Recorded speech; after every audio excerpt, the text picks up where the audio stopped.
Welcome back po sa aking munting channel, Mr. Ukol. Nandito na naman po ang inyong lingkod para magbigay ng tips at giya. Para naman po sa araw ng linggo, March 16, 2025. The continuation of the 18th Manila Horsepower Racing Festival yan. Sama na rin dito yung Philracom Classic Cup Race in honor of the late Mr. Antonio De Obago Jr. Yan. Medyo mahaba to, no? Pero tingnan natin kung mapapabilis natin. Bati muna tayo. Shoutout po sa asawa ni Sir Melchor na si Twinkle Francisco. Shoutout daw. Mahal na mahal daw kayo ni Sir Melchor. Darwin Awisia, Ninong Rodlack Samana, binabati kayo ni JR Kabansag. Henry Asuncion ng Kosa OTV, binabati ka ni Cyprus Pamatian. Batang Bacood, Aldong. Si Aldong all the way from Washington, USA. Boss Romiel Yape. Noneng Teranya, binabati kay ni Rolando Reyes. Yan. Ni Felix Beltran, sorry. Si Rolando Reyes pala bumabati kay Aldong. Yan. Shoutout pa rin kay Boss RB Borja, Reynante Botalon, boss, at kay Sir kay Cap Larry Yuson at Deo. Shoutout sa inyo. Race number 1, start po ito ng ating winner take all event. Covers races 1 to 7. First winner take all. Ito yung Classic Cup Division 3, 1,800 meters na distansya. Meron tayo dito ng 10 kalahok but 9 in betting options lang. First choice,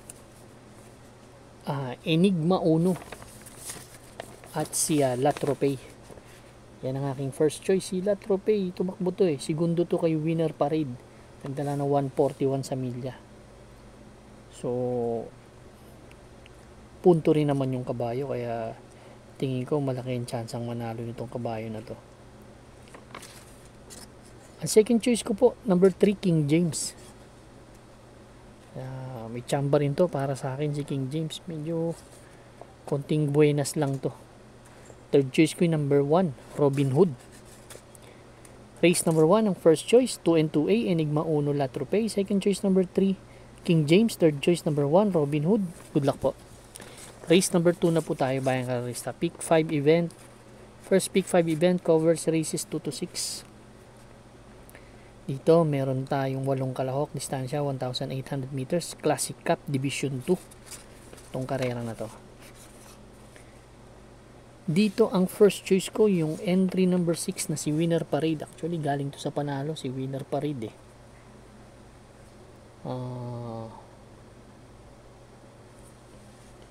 Nagtalayan ng 1.40 medya sa milya. Tingin ko itong kabayo na to mataas din naman ng mga grupong nilalabanan. Ang galing naman ng inete, si El Capitan, J.A. Guse, Aso Supremo, sorry, J.A. Guse. Second choice ko po dito, number 3, Sophisticated. Ito naman, winner naman to ng Sampaguita Stakes Race.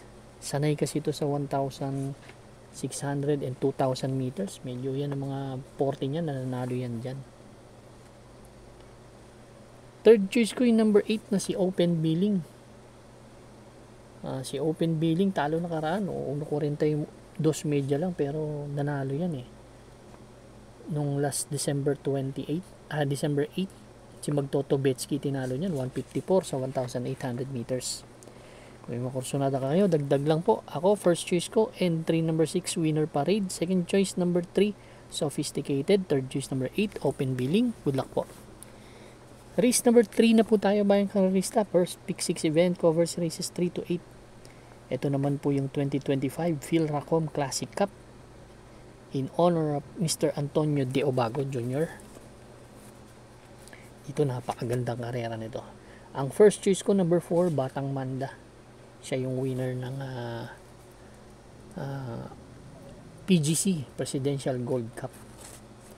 Tingin ko talo to nakaraan dun sa milya, pero kahit mahaba karera, magaling tong kabayo na to. Second choice ko galing din sa panalo, number 6 na si Bashero. May 153 and a half yan sa 1,000 na 800 meters. Third choice ko number 7 na si Jungkook. Yan. Kaya race number 3 ang first choice. Entry number 4, Batang Manda. Second choice number 6, Bashero. Third choice number 7, Jungkook. Good luck po. Race number 4 na po tayo, bayang kararista. Ito naman po yung second winner take all event. Covers races 4 to 10. Dito full gate tayo. 14 nakalahok. 1,400 meters distance. 6 to 10 split naman tong grupo na to.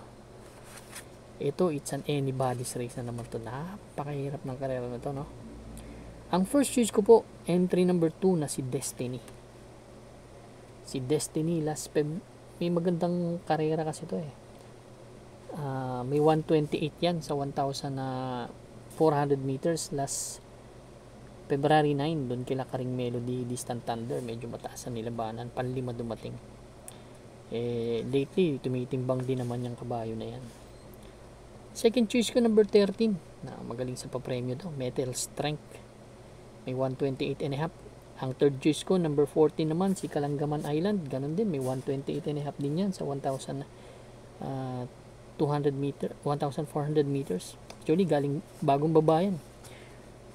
Yung dalawang to galing sa 11 to 15 split. Kaya race number 4 ang first choice. Entry number 2, Destiny. Second choice number 13, Metal Strength. Third choice number 14, Kalangaman Island. Good luck po. Race number 5 na po tayo, bayang kararista. Second pick 5 event, covers races 5 to 9. Meron tayong 11 kalahok. Distansya po 1,400 meters. 6 to 10 split tong grupo na to. Isa pa rin to sa pinakamahirap na karera na to, no? Dito sa race number 4, race number 5, ang first choice ko yung number 1 na si Marengo. Although hindi maganda tinatakbo nito, pero gusto ko yung post position at gusto ko rin yung distansya sa kanya, 1,400 meters, dahil hindi siya magmamadaling kumuha ng harap dahil mahaba ang karera. Yan ang aking second choice. First choice. Second choice ko number 2, Himanchi. Gamay kasi yan ni JR de Ocampo. Sanderemating kabayo, magaling sa balya yan. Third choice ko na rin si Monrobian Bell na may 1.29 sakay ni Sarate. Kaya race number 5 po, ang first choice number 1, Marengo. Second choice number 2, Himanchi. Third choice number 8, Monrobian Bell. Good luck po.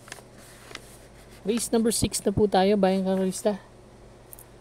Third winner take all event natin to, covers races 6 to 12. Dito naman meron tayong 7 kalahok. 9 na entries tayo dito, but 7 in betting options lang. Ito, napakagandang karera din, milya ang karera. Ang first choice ko po, dihado number 7 na si Daily Burn. Si Daily Burn actually may 138 and a half din yan sa 1,600 meters, kaya hindi pwedeng i-discount tong kabayo na to. Meron yan takbo kila Andiamo Eperense, 138 and a half. Tumimbang ng panlima.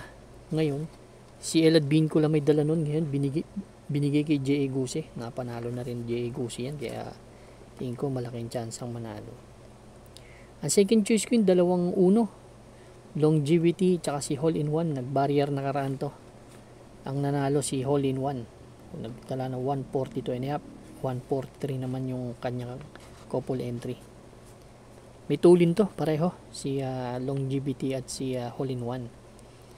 Third choice ko yung malakas na rumate na si Velvet Haze na may 138 and a half din. Kaya race number 6 ang first choice. Entry number 7, Daily Burn. Second choice 1-1A, Longevity, Hole in One.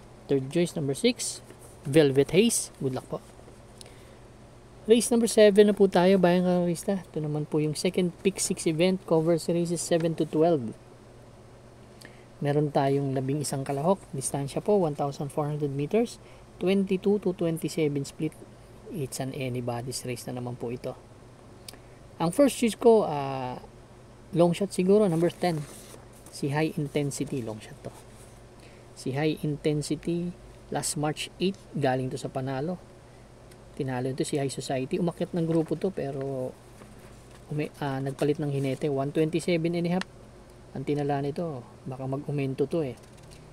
From MP Cañete to M&M Gonzales. Sakto siguro yung isang bitaw niya dito, baka manalo. Ang second choice ko yung pwedeng bumandera number 2, si Rice. Sakay ni JB Hernandez, baka makabuo. Ang third choice ko number 1, si Hakim. Si Hakim naman, gahanap lang din ng grupo yan. Si Hakim, bagong babayan galing sa 28 to 39. Kaya race number 7, ang first choice number 10, High Intensity. Second choice number 2, si Rice. Third choice number 1, Hakim. Good luck po. Race number 8 na po tayo, bayang kararista. Third, pick 5 event covers races 8 to 12. Dito naman meron tayong 8 kalahok but 7 in betting options lang. 1,400 meters distance, 34 to 39 split. Ito naman yung Manila Horsepower Congressman Antonio Calixto and Mr. Bing Texon Trophy Race. Dito ang gustong gusto ko yung number 6 na si Caligan. Caligan, dalawang sunod na panalo na to. Isa sa maiden race at isa doon sa grupong tinakbuhan niya doon kila Ninong Tadeus. Doon sa milya, 1.40 tinala niya, laking kabayo, layo nanalo, last March 2. Para sa akin, susuluhin ko po entry number 6, Caligan. Good luck po. Race number 9 na po tayo, bayang kararista. Pick 4 event covers races 9 to 12. Meron tayo dito nga 12 kalahok but 11 in betting options lang. 1,400 meters distance, 16 to 21 split. Itong grupo na to. Ang first choice ko number 7, ang Anyo 96. Si Anyo 96, bagong baba ito, galing sa 22 to 27. Last February 9, may magandang takbo yan doon kila Basket of Gold, top grosser, may 126 and a half po yan sa 1,400 meters, kaya medyo mabigat yung tsempong pinangahawakan nito. Ang second choice ko number 3 na si Golden Opportunity, galing naman to sa panalo last sa February 22. Sila Stripe of Pink tinalo nito 1.27. Actually, ang ganda ng tinatakbo nito ngayon, napupunto tong kabayo na to. Ang third choice ko si Mahusay Ay, galing din to sa 28 to 33, sakay ni J.A. Guse. Race number 9 ang first choice, entry number 7 Anyo 96. Second choice number 3 Golden Opportunity. Third choice number 6 Mahusay Ay. Good luck po. Race number 10 na po tayo, bayang kararista.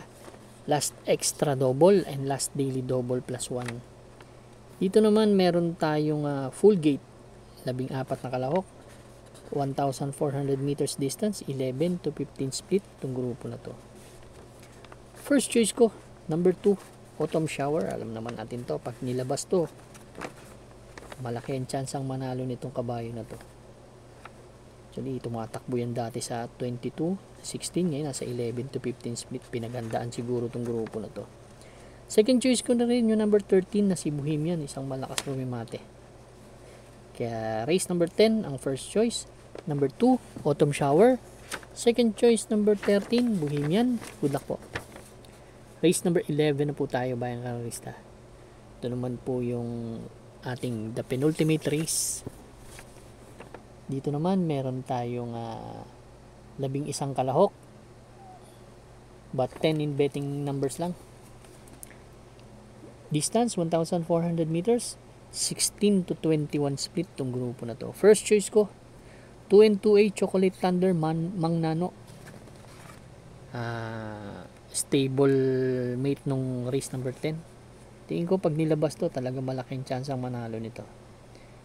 Si Chocolate Thunder Mang Nano, isang di bandera at saka isang katutok lang. Galing din sa matataas na grupo yan. Second choice ko nang galing sa panalo, Full Control.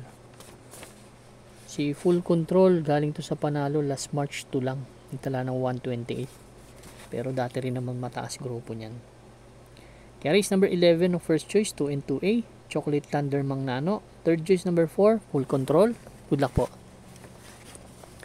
Race number 12 na po tayo, bayang karista.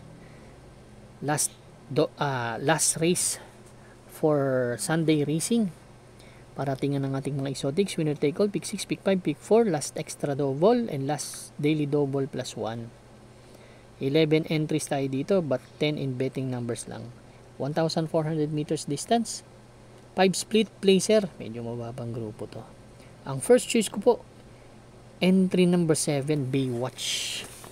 Si Baywatch last March 2, segundo to. Kay Queensland, nagtala ito ng 130 and a half. 132 sa 1,400 meters. Gusto ko yung post position yan. Ganyan po tumakbo yan kapag maganda yung position yan nasa gitna. Yan, magaling yan. Ang second choice ko, number 6 na si Lava Walker. Ito naman si Lava Walker, although talo kay segundo kay Sinag do eh. Pero galing sa 2 segundo to. Although nandudun yan sa laban nila nila Baywatch, pang-4, pang-5 dumating yan. Pero may 1.30 po yan sa 1,400 meters. Galing pa sa 2 segundo yan bago natalo. Ay, bago dun kay Baywatch.